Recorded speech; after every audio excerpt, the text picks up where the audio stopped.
নমস্কার বন্ধুরা, যেমনটা বলেছিলাম তেমনি চলে এলাম, যদিও কিছুদিন লেট হলো। আজকের আমাদের রেসিপি মুড়ি ঘন্ট ডাল। তাই পুরো রেসিপিটি আমাদের সঙ্গে থাকার জন্য অনুরোধ করছি। মুড়ি ঘন্ট ডাল রান্না করার জন্য আমরা নিয়েছি মুগ ডাল। এবার মুগ ডালটাকে প্রথমে ভালো করে ভেজে নিতে হবে। সেজন্য আমরা হালকা আঁচে মুগ ডালগুলোকে ভালো করে নাড়িয়ে চাড়িয়ে ভেজে নিচ্ছি। বেশি আঁচে ভাজতে গেলে মুগ ডালটা পুড়ে যেতে পারে, সেজন্য আমরা হালকা আঁচে ভালো করে নেড়ে চেড়ে ভেজে নিচ্ছি। এবার ভাজা ডালটাকে ভালো মতো ধুয়ে নিতে হবে। এদিকে আমরা মাছের মুড়ো নিয়ে নিয়েছি কেটে। বাড়িতে যে কোনো বড় মাছ থাকলেই তার মুড়ো দিয়েই মুড়ি ঘন্ট হয়।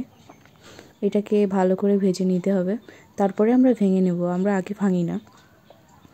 এবার দুপাশ ভালো করে ভেজে নিতে হবে, যত কড়া ভাজা হবে ততই ভালো হবে। মুড়ি ঘন্ট আসলে বাঙালিদের খাবারের তালিকায় থাকবে না সেটা হয় না। যে কোনো বড় অনুষ্ঠানেও অনেক বাড়িতে মুড়ি ঘন্ট ডালের আয়োজন করা হয়, আর বাড়িতে তো এমনি মুড়ো থাকলে মুড়ি ঘন্ট হয়ই। এভাবে ভালোভাবে লাল লাল করে ভেজে তুলে নিতে হবে মাছের মাথাগুলো। এছাড়াও মাছের মাথা, যেমন ইলিশ মাছের মাথা দিয়েও অনেক পদ রান্না হয় আমাদের বাড়িতে। যেমন ইলিশ মাছের মাথা দিয়ে কচু শাক রান্না করলে তার টেস্ট এতটাই হয় যে মুখই ফেরানো দেয়। আমরা কিন্তু মাথাগুলোকেও ভেঙে নিয়েছিলাম। এবার ওই তেলের মধ্যেই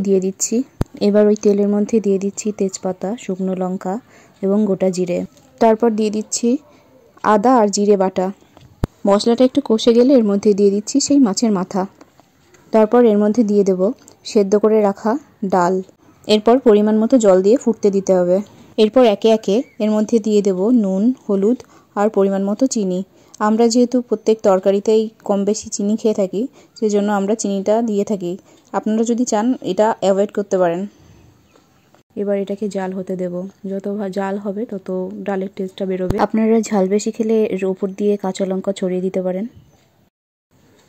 লাস্টে নামানোর আগে একটু ঘি দিচ্ছি, আর সবশেষে দিয়ে দেব গরম মশলা বাটা।